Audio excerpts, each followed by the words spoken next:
The classic case was when Green Day came on our show. We were completely unprepared for what happened that day. You know, it was crazy. I was actually really, really fearing interviewing Marilyn Manson. Yeah, I would too. And he turned out to be the loveliest guy ever and very generous with his time. But I'm not going to say no to Courtney Love. No. And I'm not going to say no to the money either. So, of course, the next call I get is from Courtney herself. And, you know, there's no airs or graces. It's just like, Jane, this is what I need when I'm in London.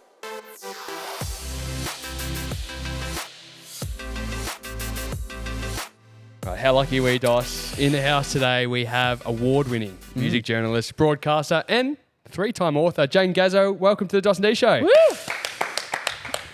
Thank you so much for having me. We're so excited to have you with us, Jane. I mean, Dee and I, we consider ourselves music lovers. We're passionate about music. Probably mainstream, would you say? Yeah, probably more mainstream.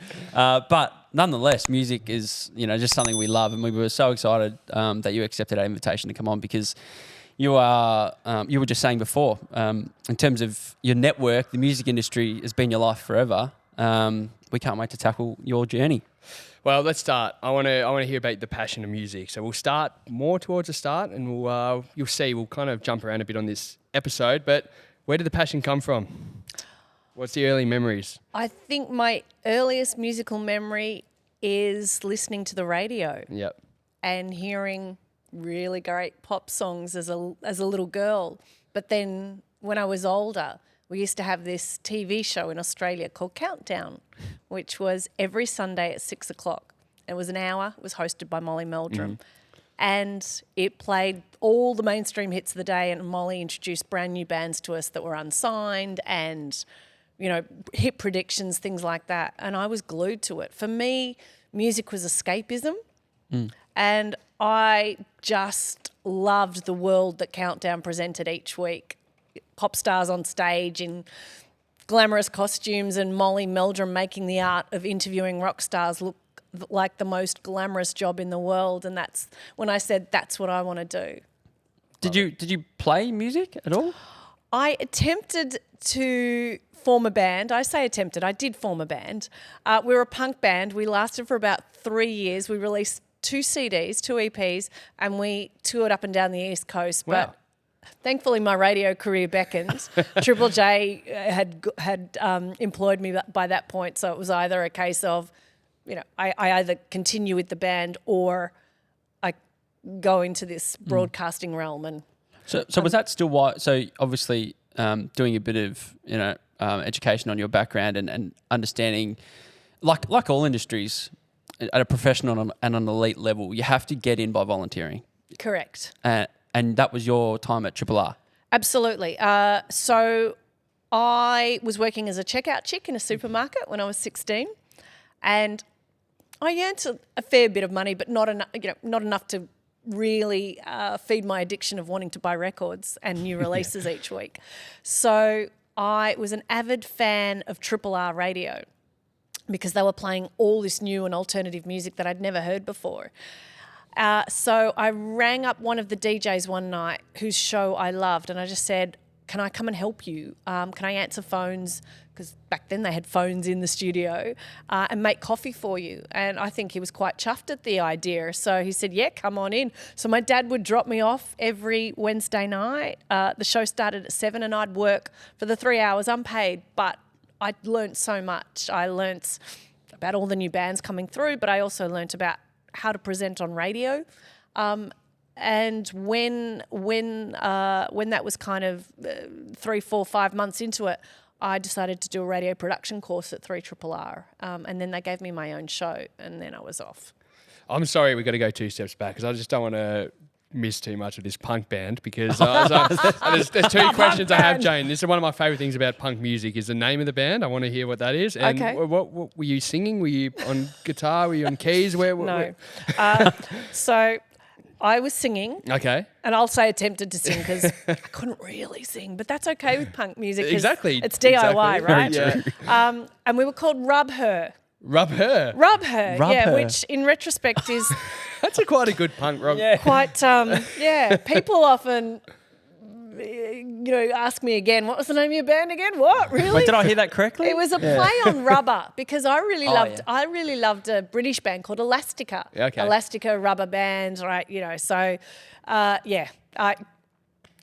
we had a gig at the Evelyn and I didn't have a name for the band. And Mary, my friend that booked the bands at the Evelyn, I was like, I kind of want to play on rubber. And she goes, why don't you call it Rub Her? And I went, that'll do fine. And then of course it sticks and you can't change it once you've done a couple of, you know what I mean? It's funny because I saw this thing the other day and actually it was very, very funny. It was just one of those things, you see, like a meme almost comes up and it says, name a band that, thank God, they made it. Because if they didn't make it, the name itself just doesn't make sense. I don't know if you've seen this. Yeah, no. And people just throwing names. And one was like, thank God Megadeth worked because how cringe, Megadeth. Right. So here's my story on that. When I was working in Britain at the BBC at Six Music, I had my own show. And this Sheffield band kept sending me demos, right? And I'm just reading the name of the band going, this band will never make it. But by the same token, I was getting calls and emails and texts about this Sheffield band. And I'm like, begrudgingly, I listened to the CD and I went, actually, there's something here. That band name was Arctic Monkeys. I was about to say. No way. Arctic Monkeys. But I was looking at the band name going, what a shit band name. Well, thank God that, they did make it. Because I remember at the time just going, it'll never work. They're literally my favourite band. It's amazing. I want to get into the broadcasting side of things. That's something that really intrigues me. But you mentioned obviously Triple R, and the reason why I mentioned the volunteering aspect is I worked in the sports industry, and I remember so many people always asking me when I got a job in the AFL as the example. I know you say you don't like sport. Oh, no. I didn't say I don't like sport. I'm sportophobic. Sportophobic, sorry.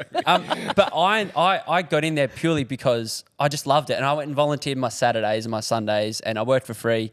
And that gave me the work experience to get there.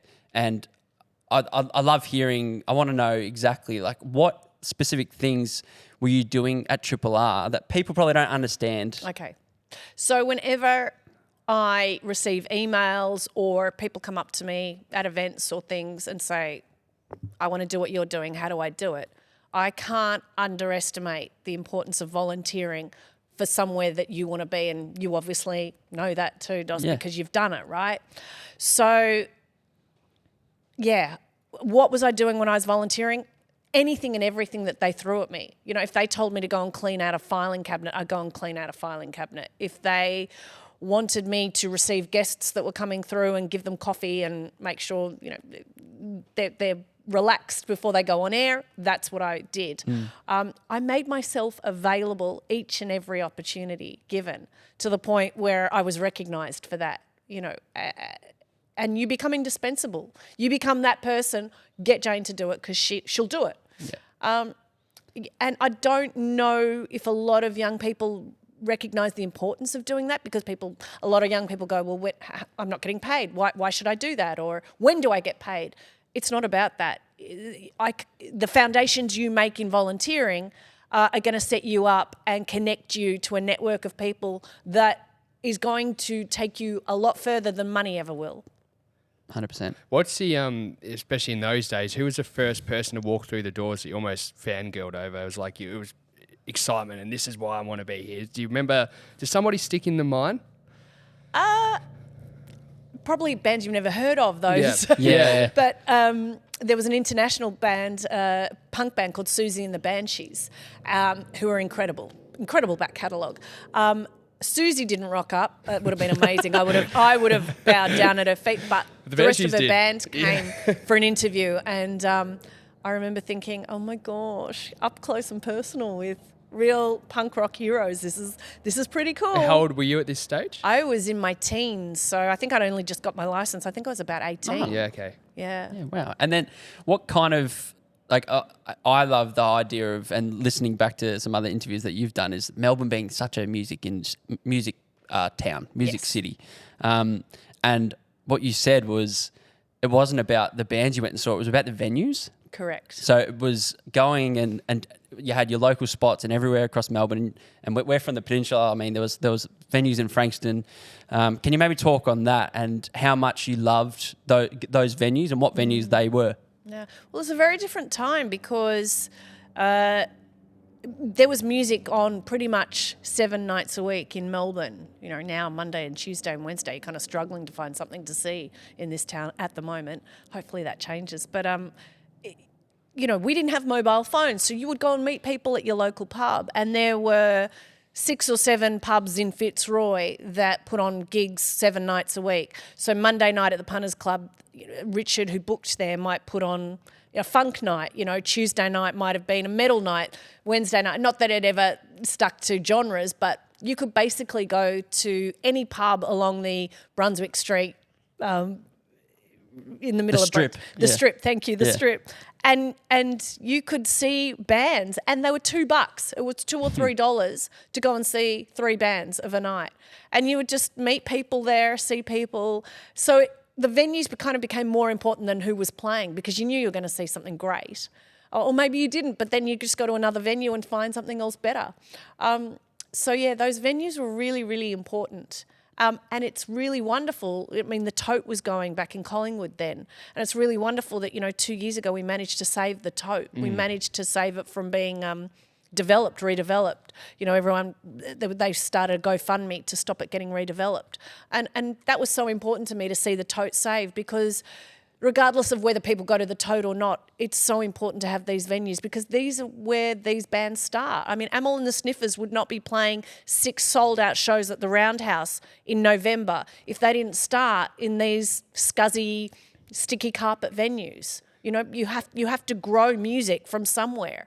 And that's why these small little local venues are so important. And again, I would reiterate to young people, go out and see live music, even if you don't know where you're going or how to do it. Just go and pick a band on Instagram that are playing at a local bar near you or in Fitzroy or Northcote, and go and see it, because it'll open up a whole new world. Yeah, forget Rod Laver. Head down to. It's not about the arena gigs, you know. But how do those bands get to Rod Laver? They started somewhere. They didn't just write a hit record and then they're playing Rod Laver. You know, every artist and every band started somehow, somewhere. So over the journey for you and you experiencing it all. You got that out? Yeah. Eventually. How have you seen? What are the major changes in culture that you've noticed that? You know, you just said, like, okay, back in the day you could go every night. Now you might be 4 nights a week. Is it the perception of the public that they want to only see the big names? Are people more snobbish when it comes to music? Are they discovering through Spotify and they're not? I just think I still go out. I still go out at least 3 weekends a month to go and see live music. I'm still a passionate music fan, and I'm seeing young people go out. Don't get me wrong, young people are going out, but I'm not sure it's as vast as it used to be, perhaps. But yeah, obviously, kids are finding out about new music through TikTok, Spotify, YouTube. I mean, YouTube's the biggest online platform for discovering new music statistically. They're not listening to radio so much. Is that radio's fault? I'm not sure. They're certainly not listening to Triple J, if we're to believe the radio figures. So how are they discovering new music? But then, you know, if they do discover it, are they going out and supporting those bands? I'm not sure. Yeah. We're taking a very quick intermission from this wonderful podcast with Jane Gazzo for a quick word from our friends. Fleet Plan Hire, FBH, the number one, the best in the business for all your earth moving needs. They do the jobs big and small. We're talking truck hire, fleet hire, plant hire. They do it all. Visit Chris and the team now at www.fbh.com.au. Back to the episode with Jane. You obviously got your opportunity, being a paid presenter on Triple J. Yes. So take us through how you got that first gig. I was volunteering on Triple R. I got a really great weekend slot. It was really coveted, meaning loads of people listened to this particular weekend slot. And I called it Calamity with Jane. It was 4 till 7 on Sundays. And unbeknownst to me, somebody from Triple J Sydney was in Melbourne to see UMI performing. And they actually heard me and my radio show and went back to Sydney and said, there's a girl on Triple R Melbourne and she sounds like she'd be a great fit for Triple J. And so they called me and they asked me to trial by doing graveyard shifts on Triple J. But they were going to pay me. And I'd never been paid to do radio before because it was all Triple R's all volunteer, which was more than fine for me. But oh my God, you mean I get paid to be on the radio and play CDs on the radio because it was CDs. And that just blew my mind, blew my tiny mind. What is the graveyard shift like? The graveyard shift is, well, it's an interesting shift. You can make a lot of mistakes because you know that no one's listening. And God, believe me, I made most of my mistakes there, thank God. But it's also a really interesting time because the people that you do get calling in are your taxi drivers, your bakery people, people baking bread seem to be into really good music and will call you up. Students with insomnia or just insomniacs. I used to have a guy in Brisbane, and I was coming out of the Melbourne studio because obviously remember Triple J's National, who was working the night shift at a petrol station, and he used to ring me during the graveyard shifts, you know, each and every time I was on. To the point where I just gave him his own slot, you know, and of course, again, not having internet or internet was in its infancy, he would get the magazines that were on sale in the petrol station and read to me on air. So I put him on air. His name was Barry, and I called his segment Barry's Magazine World. And here he is in this tiny flea-bitten petrol station in Brisbane. You know, he's got no customers because it's, you know, the dead of night there as well. And he'd just pick up some magazines, all the gossip magazines, and go, okay, Jane, this week, David Duchovny from the X-Files, or, you know, such and such, maybe the girl from Friends, Jennifer Aniston from Friends, is dating this person, and it was just hilarious, you know. And that would fill a lot of time. But I really loved those graveyard shifts. You know, I'd be knackered after them. You know, I'd get home they'd finish at 6. I'd be home by about 6:45. I'd probably sleep for 4 or 5 hours. You know, they play havoc with your sleep. But That would. I've always wondered with radio, like, how much creative control do you have on what gets played? Like, and I always imagine DJs talking up this song or this band, and deep down they just go, this is just dreadful. Certainly in commercial radio, that was the case for me. I had to pretend to. I was going to ask that. Talk about pushing shit up a hill. There was. I worked for a commercial rock radio station in Melbourne, and I'll never forget when I had that's pretty close to here. One that's pretty close to here, and I remember having to play that "Shut Up and Dance with Me" song. You know, shut up and pretending and having to pretend it was the best. This song one's a in cracker, the world. guys. And going like, even when it was playing on air, like feeling sick inside, going, "This is shit. This is shit." Doesn't match that having station. to pretend that I was drinking from the Kool-Aid. Whoa. Going, fuck me. I hope this doesn't last long on the playlist. So in commercial radio, everything is playlisted within an inch of its life. And if I dared veer off that, my God, it was like the sky had fallen in. The management would come into you and say, yeah, why did you play that song? That's just ruined the rest of the day. And you'd be like, no, it fucking didn't. Just before we move on, because I've always been interested. Yeah. What like in going behind the scenes of radio stations, you can talk to commercially and not. But what is typically the deal? Do you have to play a song X amount of times in a space of a day, a week? So with commercial radio, they have a core playlist of songs, and they're usually categorised into A, B, C, D and E categories, just depending on the song, the artist and the year that it was released, okay?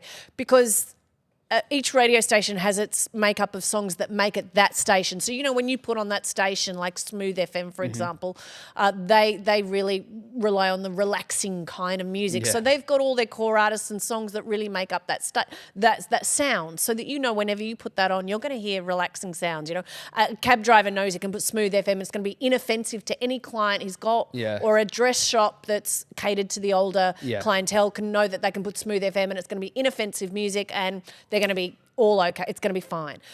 Same with other commercial radio stations. They've got the core of, you know, pop music stations, you know, got the core artists they're really pushing, the Dua Lipas and the Ed Sheerans and things like that. For the hairdressers, so they categorise each song in a computer playlist that categorises how many times you're going to hear that song, how many plays it gets per week, and that's how they make the playlists each day. It's an art form, and it's computerized, so it can tell you, no, you can't put Ed Sheeran's current song there because it was played, you know, only two shows ago. So it knows exactly when it was played, how many plays it's had, all And the you've got rest of it. quotas to hit, I'm Got guessing. quotas to hit, yeah. So, yeah, it's difficult to really kind of convey, but believe me, it's a trusted art form and people get paid shitloads of cash to make sure those songs are played and given those spins. And then going back to say that the community radio Yeah. element, do you get to is it that on a much less larger scale? Community radio, you can play what they have. Yeah, and then I'm sure you get want. to kind of play around with what you enjoy. You know, more so than absolutely. anything. You know, Yeah, I used to love my community radio show because I got to program all the music.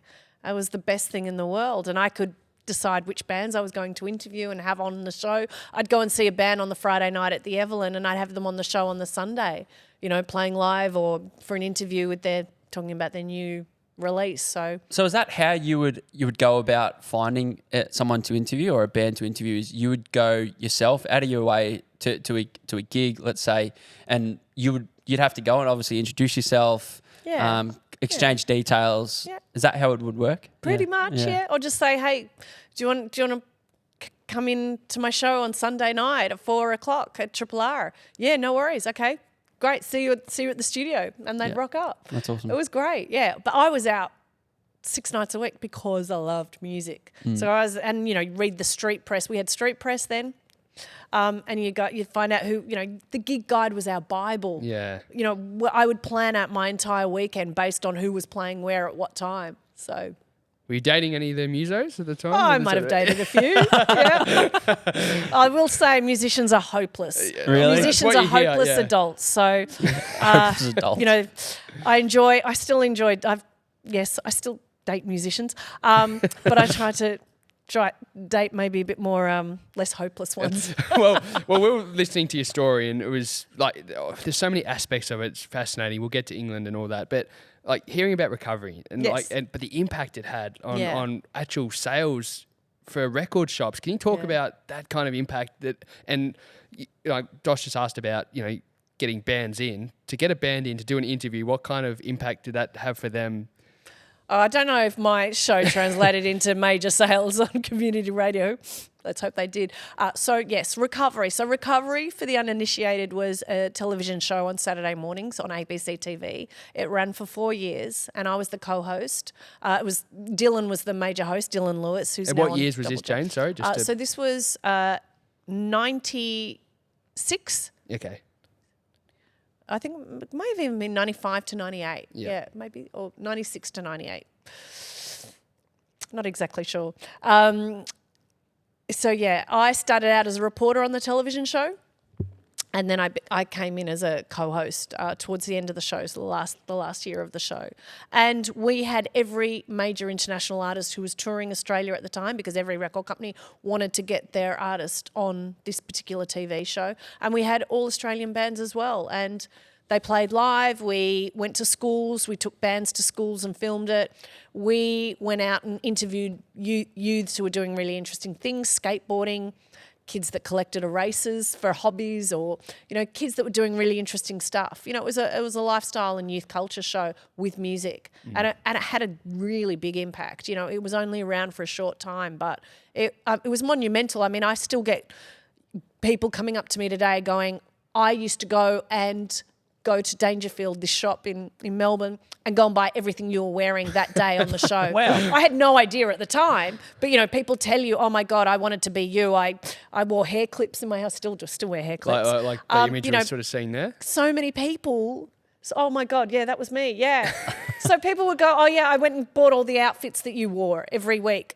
It was just crazy. Or I had a friend that ran a record shop. He said you could time your watch by the time Recovery finished on the ABC at 12 midday. He said within the next 2 hours, kids would come in and buy the T-shirts and the CDs of whatever band had been on that day. I mean, that's nuts. That's incredible. Huge. And he would have to reorder on the Monday, restock everything that had sold out on the Saturday and Sunday because people had cleaned him dry.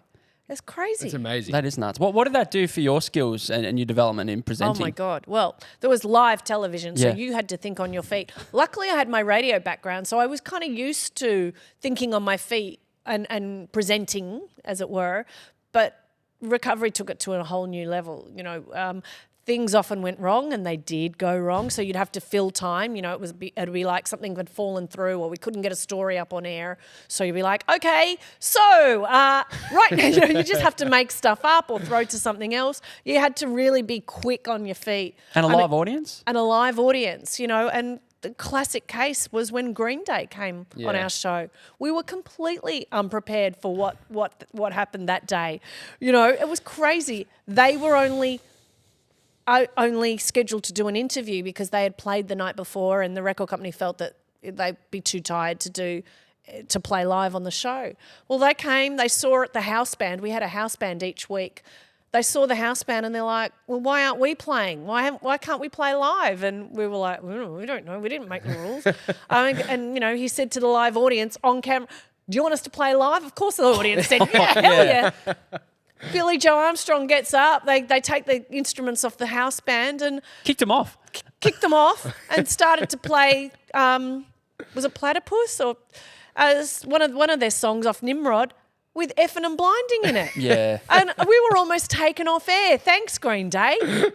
We got into so much trouble, like it was our fault that it was like, we can't control our guests. How can you control them? Yeah. Hit play something. Yeah, let's have a little look at this. Nimrod, would you please welcome to the Recovery Studios from the US of A, Oh, look at him. Yeah, they look so young. Yeah, so there's the house band. There's our house band. The poor buggers. I know, right? Oh my God. Is that Trey cool? And then then they get up and just start playing. You must be somewhat nervous when these kind of guys come in. Yeah, click play. whilst I read your gifts, no. Oh, there you Oh go. yeah.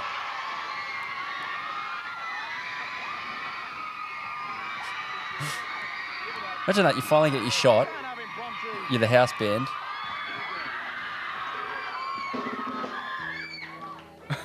You can't just do that. That'll do. It's all right. So, this is a part of live TV that I do believe is missing now. I miss it too. I really do. This kind of stuff, we talk about this all the time. Like, Hey Hey Saturday was a bit before our era, but like the Footy Show and these kind of shows are just unpredictable. Like, it could happen. But yeah, tell us maybe a bit more about Green Day, your experiences with them as an example. I mean, everybody listening will know of Green Day, but or even just dealing with those types of rock stars. Well, I think with Green Day, they just wanted to push the envelope. Yeah. They just wanted to be as bratty and notorious as can possibly be, and they were.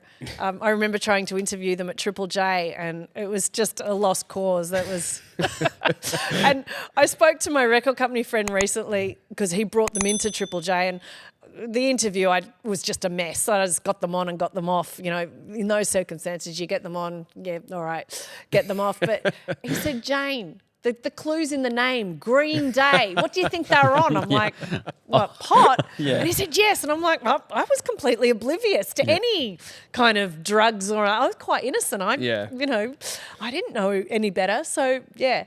But to be fair, many years later, I was working in radio in London, and I caught up with the manager of Green Day. And I said, look, I don't know if you remember me, but my name's Jane. I used to co-host a show in Australia called Recovery. He goes, I know exactly who you are. I said, Green Day have been dining out on that story of causing anarchy in the studio for years and years and years, And so it was quite funny to be able to go overseas, having hosted Recovery, and have all these bands know of the show and have them think about it with such fond affection, you know what I mean? It opened a lot of doors for me. And you mentioned it was obviously such a big and important pillar for up-and-coming Aussie bands too, like the travelling and the school element. Yeah. There's nothing like it now. No. I mean, the first thing I think of is things like the Battle of the Bands, that type of thing, going to schools and doing that.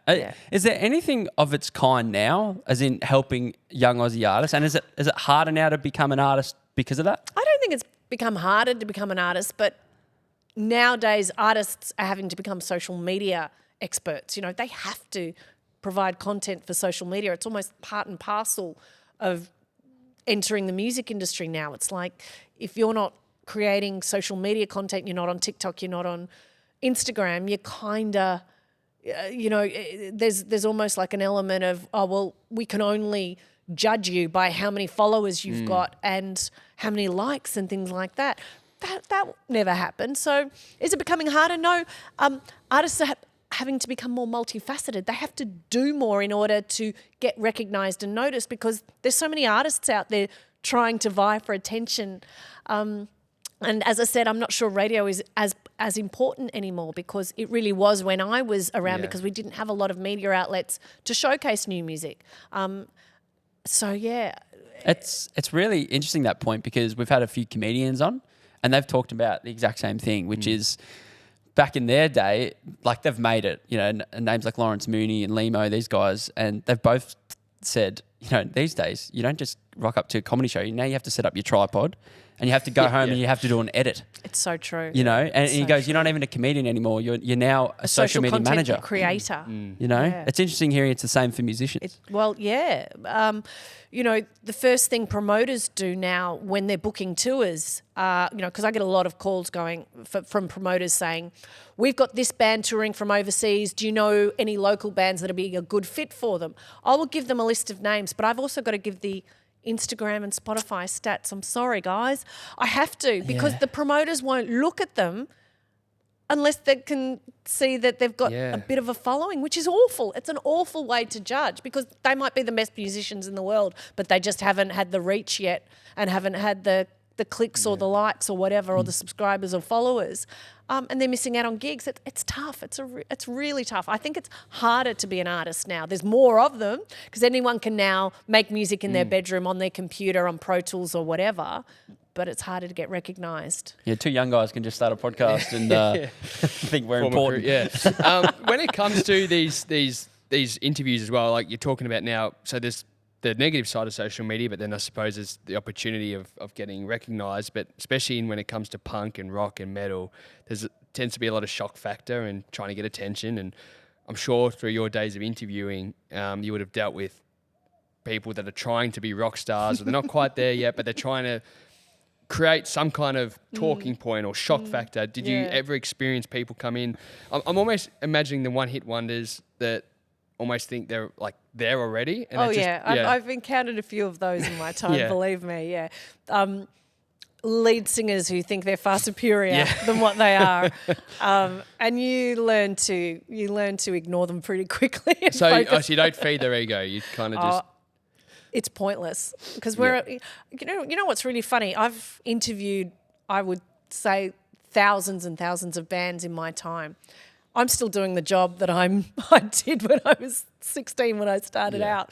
There's a lot of artists I can tell you are not around now, you know. So you're kind of going, you're going to be around in 10 years' time. Will I be interviewing in 10 years' time? There's only a small fraction of bands that are still around that are around when I started out. You know what I mean? So, but you know, if someone's being bolshy or has got an attitude, rocks up to an interview with an attitude, you pretty much shut it down straight away. You give them 5 minutes of your time and say thank you, and you don't bother with that band ever again. I mean, when I first interviewed Phil from Grinspoon is still around. Yeah. He was finding his feet, and he sat in the radio interview and didn't say one word. He let his drummer do all the talking. And I remember thinking, wow, that's so weird. That's so he didn't say one word. I later find out he was just so nervous. He just couldn't string any words together. So I was happy to let Pat do the talking. So I've forgiven him. Well, do you have, like, on the flip side, because it's always interesting when you've got these guys or girls up on stage and they've got a persona, and then you hear them speak and it's totally different. They're either like incredibly well-spoken, incredibly intelligent, or whatever, like, or just incredibly friendly. Have you got somebody that comes to mind that shocked you in a positive way? I was actually really, really fearing interviewing Marilyn Manson. Yeah. I would too. And he turned out to be the loveliest guy ever and very generous with his time. And I interviewed him in a bar and he bought me a beer afterwards, and I was like, wow, completely changed my perception of him. There you go. Yeah. You didn't ask about the rib, did you? Didn't ask about the rib. No, okay, interesting. I don't think the rib was a thing then. Oh, okay. It's one of those just hush-hush things, yeah. What's happened as a music journalist and a producer, presenter, sorry, not producer, what's happened to music festivals? here in Australia? Because that's something I've loved music festivals, and my family members have talked about big festivals that I didn't get to go to growing up because they've obviously shut off. What happened to them, and then what's happening to the ones now? Okay. Well, there's still a lot of music festivals around, thank goodness. Meredith is coming up very soon. Meredith. Boutique festivals. I love Meredith. Some of the bigger ones, unfortunately, what's happening at the moment is there's not a lot of headline artists. So you've got if you're going to book a festival, you're going to think about the headline artist, because the headline artist is the band by which you or artist that you create the rest of the festival from. You need the headliner to bring in the punters, right? And then you create the rest of the festival from it. The Australian dollar right now is so weak, like compared to the American dollar. So you're paying already 2-3 times to get a headliner. Like say you wanted Green Day to headline your festival or whatever. You're going to have to pay 2-3 times and they want a lot of money to come out here because Australia's not really on their radar. Yeah. They don't really, the big acts don't really give a shit about Australia, right? So to come out and do a festival, pay me enough money to come out, make it worth my while. Well, in order to pay them that big amount of money, considering the Australian dollar is so weak at the moment, they're going to have to charge high ticket prices.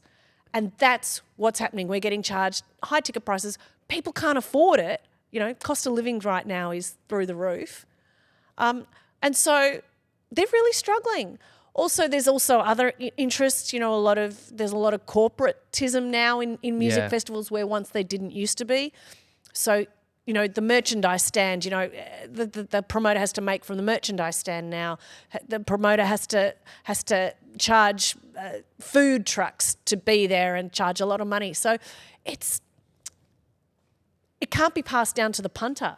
The punter has to pay a lot of money for a ticket. And a lot of the time, a punter doesn't want to. It has to be a freaking good festival in order to justify that amount of money spent. So they fall over. That's why Splendor fell over the week after it was announced. No one was buying tickets. They can't afford to bring out all those artists for the money they're paying. Wow, so they know that early. You've probably answered another question, because your answer made me think of another question, and you've answered it already. But is that the same for big artists that just come for shows? So I think of, say, Oasis that come out. Yeah, Oasis are going to come out. I mean, the surge ticket pricing's classic example. Yeah, it's like nearly $400 for just a basic ticket. Yeah, but you think about Oasis haven't played here for 25 For sure. years. I get so there's that. enough people wanting to go and see them. I mean, Coldplay are doing 4 sold-out shows at Marvel Arena. This is the highest-grossing show in the world right now. They will not only make money from those 4 shows at Marvel Stadium and then the other 4 in Sydney, but they'll make money on their merchandise, so it's worth their while coming out. Sure. Plus, they're coming. It's a world tour. They're going to Abu Dhabi next, so they can justify coming to Australia. For them, that's fine. It's their own show. They make all the money. If they were Coldplay headlining a festival, it wouldn't be worth their while at all, because the festival couldn't pay them the money that they could make from their separate shows. Yep. So we're being spoilt by bands like Oasis and Coldplay and Tom York from Radiohead. But it's not worth their while coming out on a festival. It's so, going on that money thing, it's interesting, and you might not even know the answer, but you probably have an inkling. Do the bands, you mentioned Coldplay, when it comes to ticket prices, do they almost have a set fee? We'll come out for X amount of money and you guys work out what you're gonna charge the tickets at and any profits from there? Well, it's generally the promoter. It's generally the promoter with the band on site. I mean, the band have to make a certain amount of money to run that show. These are the most expensive shows ever, and Coldplay have got something like 100 crew working for them. Yeah. Right? So it has to justifiably be a ticket price that is going to cover the costs of all the labour, the trucks, the flight, everything that they bring out. It's a huge production. So, they are going to be a little bit more expensive, but of course, by the same token, punters are willing to pay that money because they know they're going to get the best show on stage ever. It's an incredible show. So, do you see? I know exactly what you're saying. Yeah, makes sense. So we're talking about, obviously, artists coming over to Australia. You found yourself heading over to the UK. You mentioned living over there for a few years and breaking into the radio space over there. Can you maybe share that part of your story? You obviously left Triple J. You said you felt unwell. You felt unwell. I was very, very young. Yeah. And I was working 6 days a week, and it was a huge workload. It was a lot of responsibility as well, and we didn't know about mental health back then. So I was on air 5 nights a week. I was also doing recovery on the 6th day. I was prepping for interviews. I was, it was a huge workload for someone so young, and of course I was on TV, and no one prepares you for fame. Recovery was a very, very popular show, and people either loved it and adored it or they hated it, always bagging it or whatever. But of course now everyone looks back at it with such fond affection. There's a time and place. But, sometimes newspaper critics could be really, really cruel, or, you'd go to a shopping centre and you'd be but girls will start following you, just because you're Jane from Recovery. Wow. I mean, it really messed with my head. Imagine if you had social media too. Imagine that. Well, yeah, I'm glad I was on TV in a time before social media. I think I had an eating disorder because I thought I was fat. I wasn't. But when you become famous, you're not equipped. I certainly wasn't equipped to deal with everything that came with it. People chuck CDs. You'll be at gigs, people chuck CDs in your hand. Can you listen? It's my friend's band. Can you play that? Or I didn't like the way you interviewed my favourite band last week on the TV show. What did I do? What did I say? Or, someone said, you didn't say hello to my friend when he saw you last week in the street. Who the fuck was your friend? It's just all these expectations are placed on it. I wasn't equipped to deal with it, and nobody was talking about mental health then. I fell in a heap. I'm the first to admit it now, and I can talk about it now because I was so young. And now we know about mental health, but it was a horrible time for me, horrible time. And so recovery finished at the end of 98, and I just went, I'm hightailing it out of here. I'm getting out. I couldn't deal with it, and I was very happy to get out of Australia, just to kind of get away from that pressure. It was like being in a fish tank. And Dylan talks about it, my co-host, he talks about it too. It was a really crazy time for us both. So I went to London and I started again. Nobody knew who I was. It was great. What a cool feeling. Yeah, it was good. Do we? I think we do. Yeah, okay. So we're going to hear the next, can't wait to hear the next part of London because it's going to get very exciting about XFM. But before we do, we're going to actually do the first ever show and tell on the dos&d show, which is brought to you by our good friends at Tour Edge, which we'll talk about them for a moment. So Sammy's going to bring over the Tour Edge golf clubs. Now, Jane, you're not a golfer, are you? My dad was. Can you appreciate a nice looking, golf bag or a nice looking club? Absolutely. Sammy, I reckon we'll go Hell that yes. side. Yeah. There we go. There we see, go. that's nice. Oh, and they're Tour Edge golf clubs? Yeah, see? They're the best. Yeah, they are the best. They are the best. Spoken like Aesthetically pleasing. a pro. Look at these. Yep, got it. This beautiful stitch work and this beautiful leather. Oh my goodness. Yeah, Jane, you look great on the greens. Smell. Yeah, the smell of that leather. Smells so good. We don't have to say anything else. Oh, So no. we're about to do a show and tell, which we'll explain shortly to you all. But before we do, we have to say a huge thank you to our good friends at Tour Edge. And, of course, a new 725 Series DOS, which is right next to Jane. How good do they look?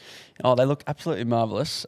We've been hearing a lot about precision and the extra distance that these guys, they provide with these clubs. But we don't have to be pros. No. We don't have to be on tour to use them, do we? 100%. If you actually, if you want to impress your mates or at least look the part, we recommend you all have a good look at the 725 Series from Tour Edge, don't we, Dos? Now, you all know social media, that's where it's at. Head to Tour Edge AU on Instagram. Beautiful. Plenty of competitions and updates from those guys, so make sure you go and follow them.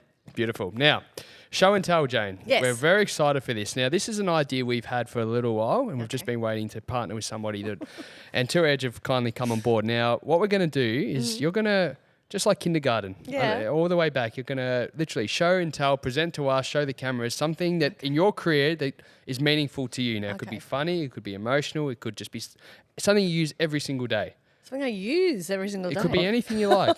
So we'd love to know what you brought in. Okay, well, I've bought my Orma Music Journalism Award. Wow, that's massive. Do you want to help out grab it, It's Sammy? in the white bag. So Sammy's getting that ready. Oh, here we go. Thank you. So, This is exciting. This is very exciting. yes. Wow.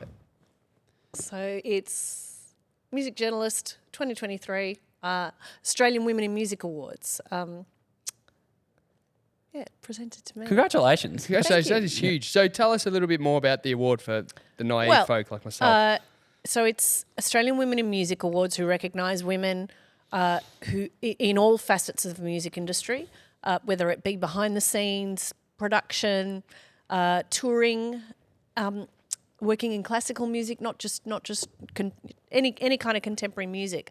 And these awards were set up around about 3 or 4 years ago to recognise women, in music, because sometimes we're not celebrated enough. So this is our own awards, and I've been nominated 3 times for the Music Journalism Award based on the work that I'd been doing each year, and I finally won last year. So yeah.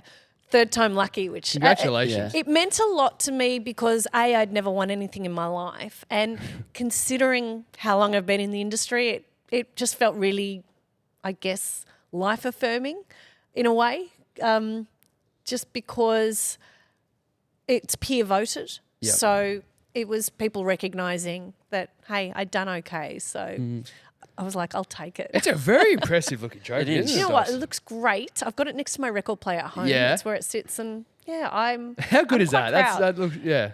Touching on that, you're a real trailblazer for women who want to get into the music industry. And I'll touch on my cousin Brooke, who is a drummer and worked tirelessly from a young age, coming from a drumming family. And I know how hard it was for her. And she broke in, and she, again, her space is, she's the drummer behind the scenes in all the major theatre productions. Wow. So when Hamilton came out, she's just been touring the world with Hamilton. Fantastic. What a great But I gig. know for her, like people like yourself and other women who want to get into music, it's a tough industry to crack into, and 2, like you mentioned, probably even more difficult for women, and in terms of getting the recognition. Sure. So yeah.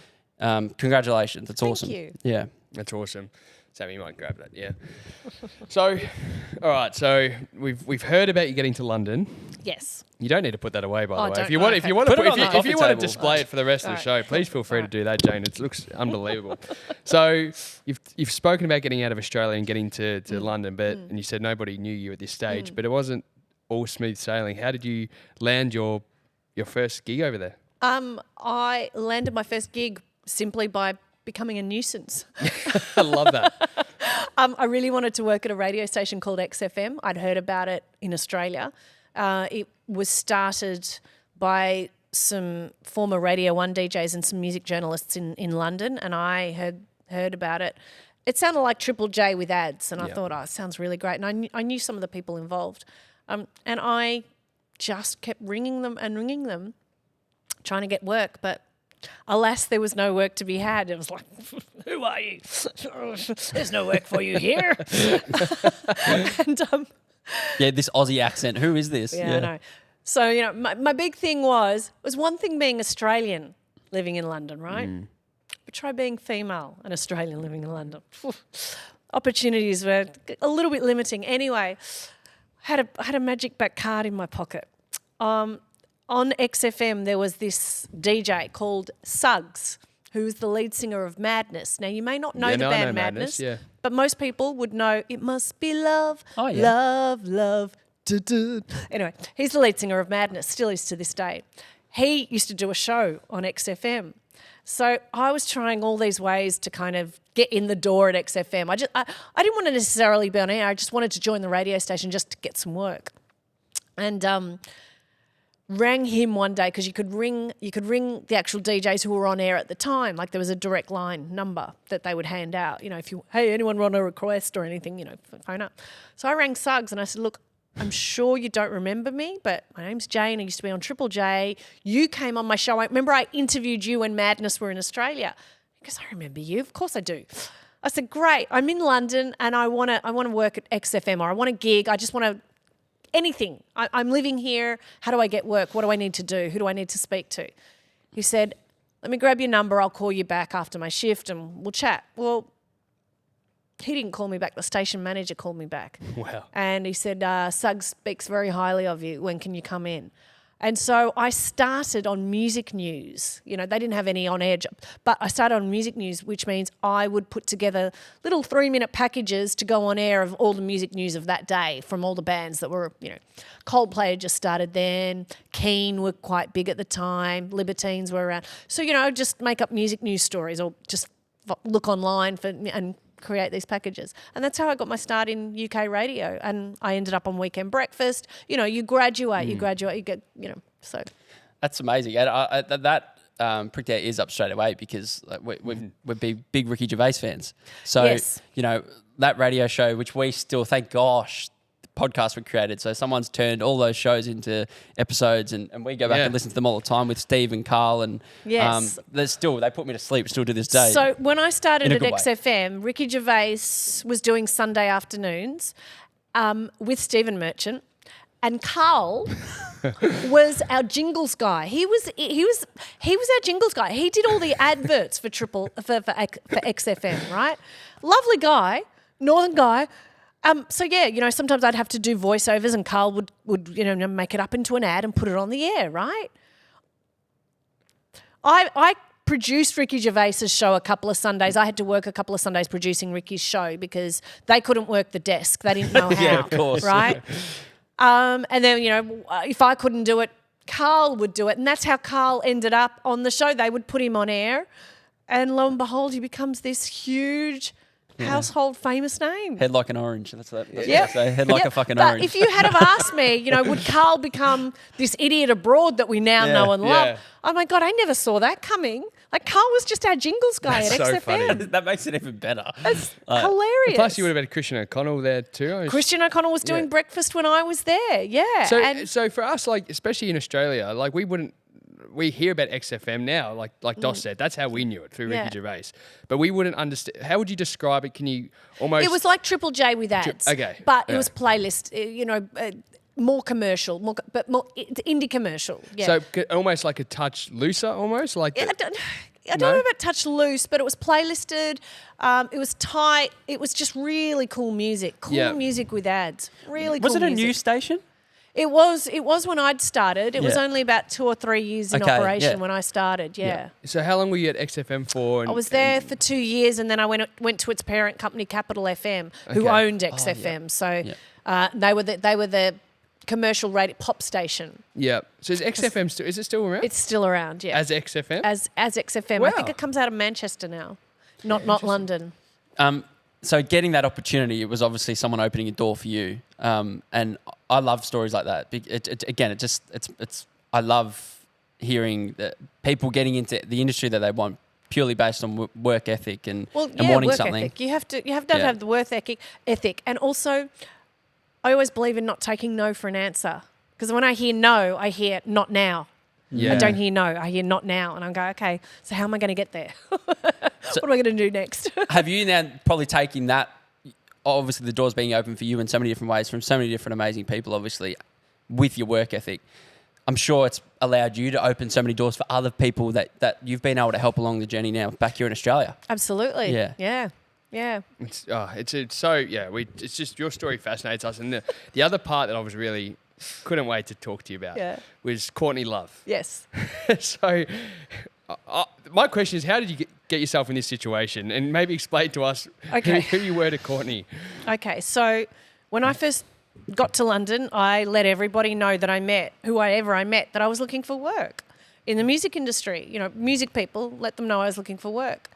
And I met Alan McGee, who signed Oasis. He was Creation Records. Alan McGee ran Creation Records. He signed Oasis. He saw Oasis performing at King Tut's Wah Wah Club in Glasgow and went, I'm signing that band. And he made them famous.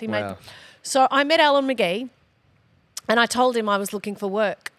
And he laughed at me and went, thick Scottish accent. Yeah, all right. Yeah, everybody's looking for work. You know, I've got no work for you. I don't even know if that's Scottish That was or pretty Irish. good. But That was anyway. But he remembered me. He remembered me because I was so bolshy to go up to him. And unbeknownst to me, he was looking to release Courtney Love's solo album, which she called America's Sweetheart, back in the 2000s. I only found this out later, of course. And she was dealing with Alan on a daily basis. She was at Cannes Film Festival And she rang Alan. She said, I need a PA while I'm in London. I just need someone that's going to do all this stuff. And she had a list of jobs that she needed doing. So I get this call from Alan's office from a mate of mine called Ian. And he said, Jane, are you still looking for work? And I said, yeah, what do you got for me, Ian? He said, Courtney Love needs a PA. Now, understand this, guys. I've never PA'd in my entire life. I'm not actually sure what a PA does, right? Great start. I'm in my early 20s. I'm completely and utterly ill-equipped for anything to do with personal assisting. And I've only been in London for 3-4 months. I don't know a lot of people, and I'm not well networked at this point. Yeah. Right? But I'm not going to say no to Courtney Love. No. And I'm not going to say no to the money either. Famous last words. So, of course, the next call I get is from Courtney herself. And, there's no airs or graces. It's just like, Jane, this is what I need when I'm in London. Okay, and I'm furiously writing things down. And I'm literally freaking out. Not just because it's Courtney Love, but because of the work that I've got to do. So let me just tell you, I frickin' took a crash course in PAing, ringing every person that I knew and even people in Australia going, okay, how do I do this? I don't know how to do this. And using a lot of friends' offices, to try and make calls. But frick, what a learning experience. My God. The end of this story is I lasted all of 14 days. Oh, really? Surprise, surprise.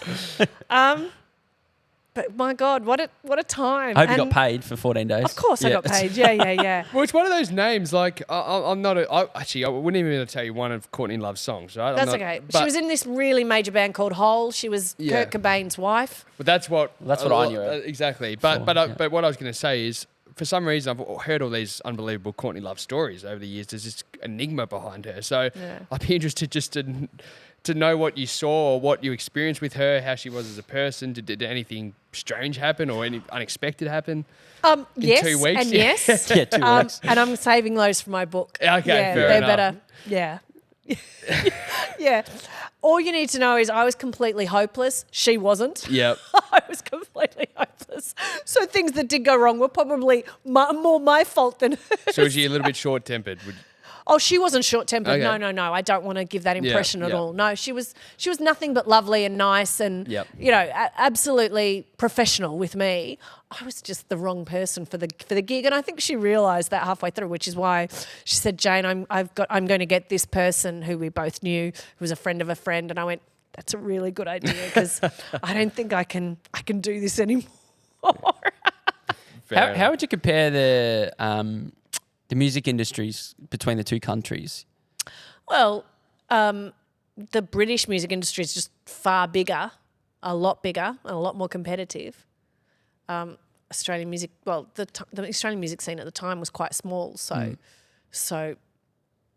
yeah. But if you could make it in the UK or America as an Australian band, my God, I was there when Jet. And Are You Gonna Be My Girl and another band called The Vines were becoming really big, and the Datsuns as well. That was a really great time to be in London, seeing those bands do really, really well, or seeing Powderfinger pack out Shepherd's Bush Empire. That's something like Wow. That's something like 3,000 capacity venue. That was pretty special. There was all expats, all Australians, but Of course. those are really great moments for me. Why do Australians typically have? I think some British bands do, but why do Australians have such a tough time breaking into America musically? It's a vast country, and you have to be prepared to put in the time to go to those. I'm going to say, can I say bumfuck nowhere? Yeah. Bumfuck nowhere towns. I mean, the only way that you're going to break America is by touring there constantly and going to all those out of the way places. If you're not prepared to put in the time and the hard yards, you're not going to get anywhere because it's built on the live following, and you've got to go and return back to towns, and you've got to go and visit those crazy little tiny radio stations that are playing your record and go back and thank them the next time you're in town. And that's how you build momentum. And that's what we saw bands like In Excess do. They did it unrelentingly. They went back and they went back and they went back, you know, kept going to all those bumfuck nowhere towns, building up followings, because they knew that if somebody had seen them 3 years ago, they were going to bring friends, you know, 3 years later to go and see them. And that's how momentum builds up, you know, apart from the fact they release great records as well. But, you know, we're seeing that now with Amyl and the Sniffers. My God, they've put in the hard yards. They keep touring and touring and touring. Then they're just, they're just going to be massive over there. It's incredible to see. It's putting in the hard yards. If you're not prepared to do it, like anything in life, you're not going to get rewarded, are you? So it's unlikely, though, that the music gets across there without actually going and physically being foot on the Gautier is a great example, somebody that I used to know. Of course, that just transcended streams and Tones and I, Dance Monkey, of course. So, yes, of course, there are ways to bypass. You have to have that hit song. I mean, you think about how many billions of streams both those songs have had. Yeah, Gautier can go there tomorrow and probably pack out, you know, the Cleveland Bowl or something like that. Absolutely. But if you don't have that hit single to get you in the door and you want to break America, it's going to take time. One thing that I just remembered, another question that you brought up when we were talking about, what are we going to ask? And there was one on radio, when it comes to guests, and because the way I'll reference this is we've never had to pay guests to come on the show. Over the journey, we've been able to, obviously, like you would know with your connections, building a network, building trust, and them out of the kindness of their heart, like you have today, is come on and share their story. With radio, a big name, I'm not sure how it works. When someone goes on radio, are they paid? No. No. No. They generally have something to promote. Okay. It's either a new single, a new album, a tour, or a book. Yeah.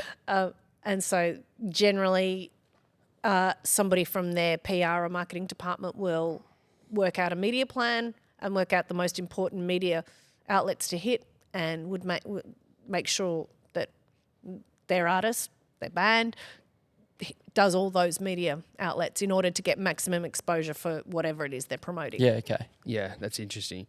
I want to put Jane to the test with something, right? And I think this could be an incredibly hard question.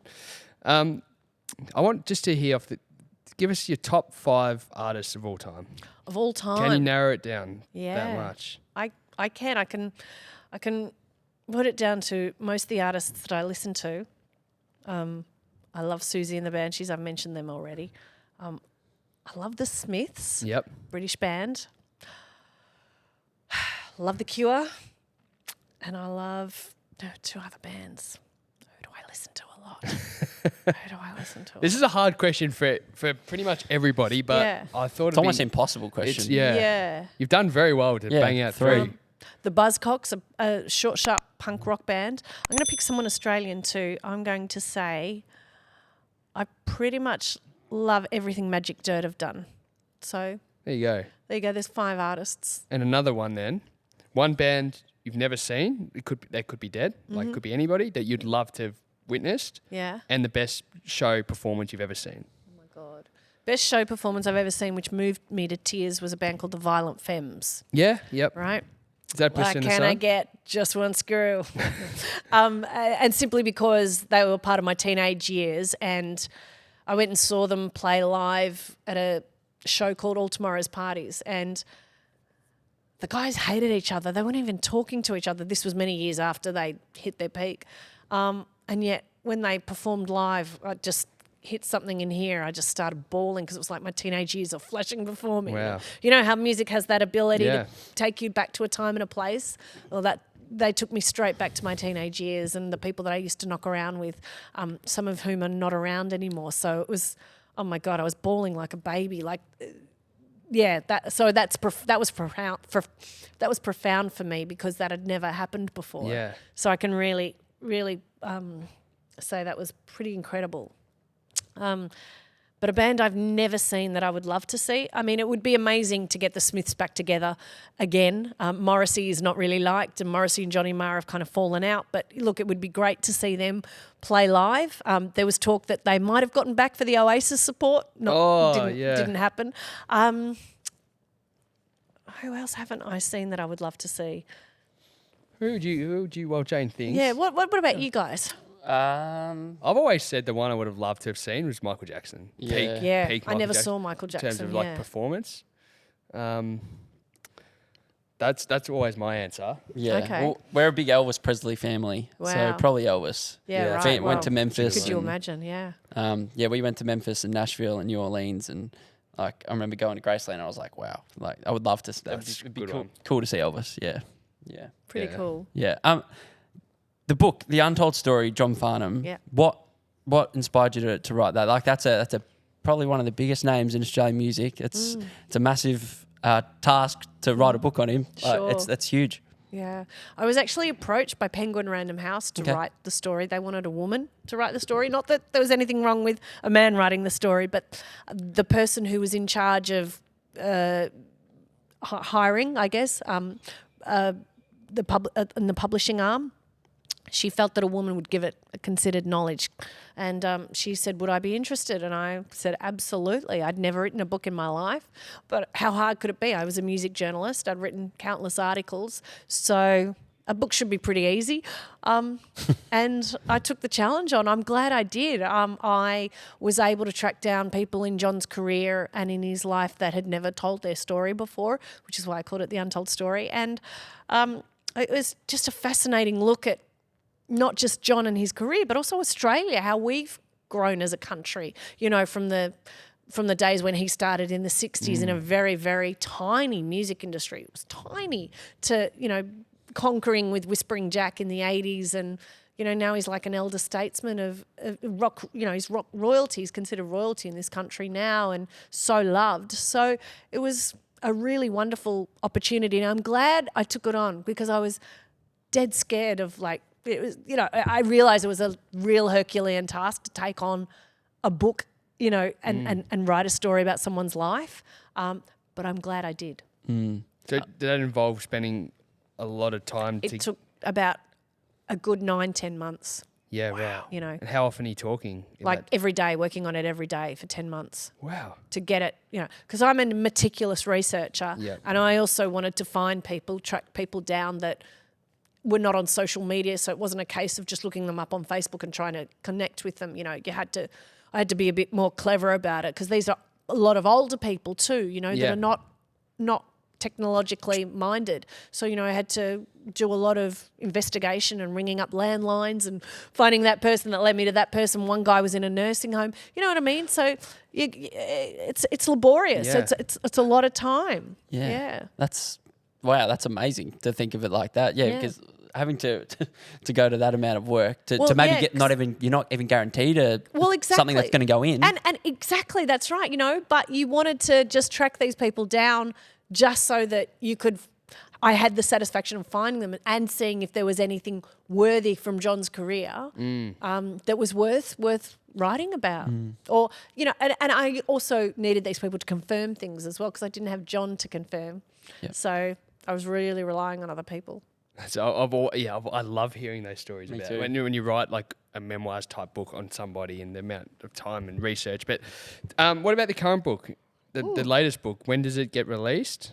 I Hear Motion. It's out as of last week. I Hear Motion, bands that soundtracked our lives, 1980 to 1989. So these are Australian bands. Okay. Are very big in the 80s, but have been forgotten about, I think. Right. You know, because, I mean, you guys know who Crowded House are. You guys know who Cold Chisel are. You guys know who Midnight Oil are, right? Well, all the bands that I write about in my book were around the same time as those other three bands. Wow. But they haven't been written about before, you know, because they didn't transcend into the 90s. Once grunge came, these bands were considered kind of daggy, old hat. Yeah. They didn't really release records. Some of them did, but they certainly didn't have the level of fame and success that those other bands that I mentioned had. And they're kind of nostalgic acts now. They do like, you know, a lot of nostalgia tours. You know, they're not, you know, Cold Chisel just What were bloody some of those played. names? Yeah. Okay, so we're talking Models, Machinations, Do Re Mi, Pseudo Echo, Wawani, Boom Crash Opera, Real yeah. Life, I've got 3 so far. Max don't know. Q, Kids in the Kitchen, Mental as Anything. 4. Yeah. I'm Talking with Kate Sobrano. That's where Kate Sobrano started. Yep. So yeah, these are some of the Wow. bands. So a lot of 80s bands and ones that were on Countdown, which was the show I mentioned earlier. So these were household names at the time. Yeah. But they've never been written about in one book. So That's awesome. I think it's really important to document Australian music history. So that is that book. Speaking of Molly, have you any dealings with him over the journey? Many What are dealings. your Molly's a sweetheart. You know, Yeah. I go and visit him from time to time. cool? And he's always been very, very good to me. And so much so that he asked me to write a chapter in one of his last books that he Wow. wrote called, I think it's just called Molly. And I have a lot to thank Molly for, because it was people like him that, as I said, made the art of interviewing rock stars look like the best and most glamorous job in the world. He made it look easy. I didn't find it so easy initially, but now it's part and parcel of what I do. Yeah. Looking back at everyone you've interviewed, I'm sure that there are some names that before the interviews you might have had a bit of nerves. Was there anyone? Oh yeah, I said Marilyn Manson. Yeah. But was there someone when you walked away and you probably weren't so happy with the way you actually conducted the interview? No. No. So you never had a moment where you might not necessarily, like maybe the question could be more along the lines of how did you go about improving your craft all the time? Because doing an interview... Watching back my work and listening to my work, because I believe that you are your own best and worst critic. And so when I was doing radio shows on Triple R and Triple J too, I would cassette record every interview that I did and then play it in my car on the way home, because I had cassette players in the car back then. And I would listen to the interviews, and I would go, that worked there, that didn't work there, Jane. You're your best and worst critic. And I also did a lot of courses on interviewing because I wanted to become better. I wanted to do really great work. And I want people that are interviewed by me to go, you know what, I would gladly sit down with her again.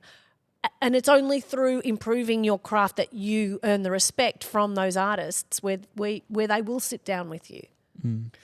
One more question I have before we get the Bayford mystery box involved. So with your kids, how do you go musically with them? Do you push them in the direction you believe is good for or do you let them push them musically? No. No, so you just let them discover what they want. They through me being their mum, they hear a lot of music through me that they either like or don't like.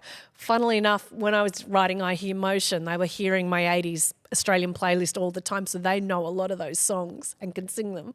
But no, I let them find their own music. So, and my 11-year-old's into drill music at the moment. And what is drill music? Oh, it's that British stuff that's like almost rappy, Never but it's heard of rappy, aggressive. Oh, like Like Stormzy? That kind of stuff. Yeah, Yeah. Stormzy. He can name the artists. I can't. I've never heard of them.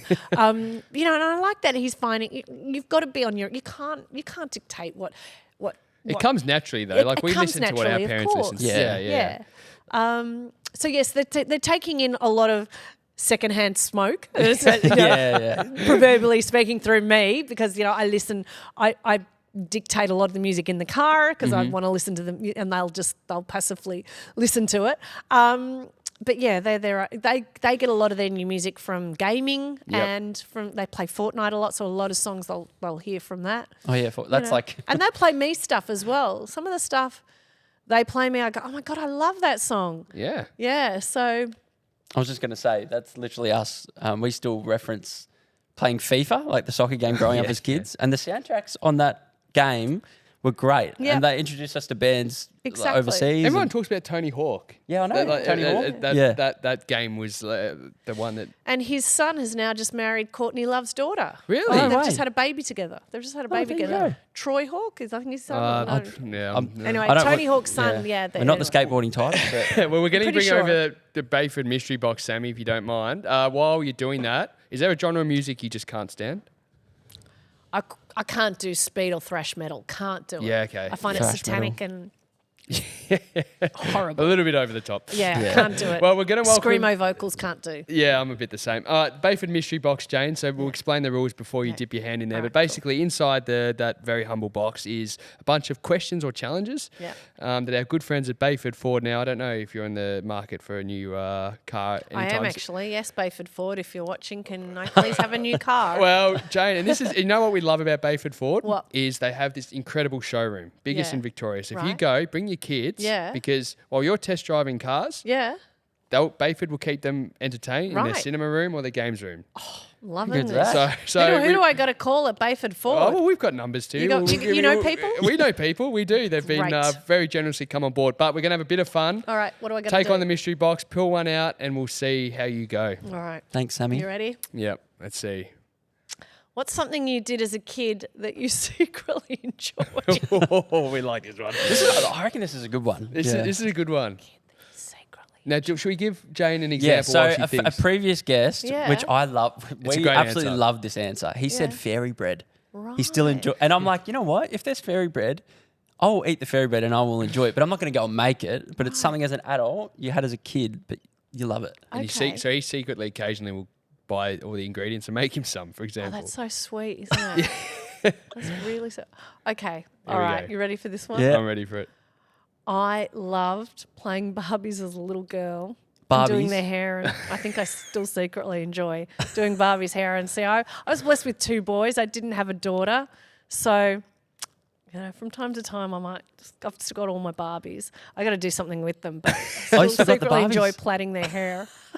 That's the little girl. That in sounds me. very therapeutic, actually. Yeah, Sounds very yeah. relaxing. I like it. Well, our good friends at Bayford Ford, Jane, and all our wonderful partners, you're not going home empty-handed today. So, actually, yeah, good idea. Before we get into all the presents, we're going to bring over the milkman. Okay. So this is just a gift. It's a way of us saying thank you to you. So Dos. Milkman are another partner of the show, D. Yep. They're more known for their men's grooming products, Jane. So Men's grooming Yeah, products so- for the man in my life. for the man in your life, or the 2 sons. How old are your boys? 11 and 7. Okay, so there's probably no facial hair yet. Yeah. But, My 11-year-old will probably love this. you'll be taking home.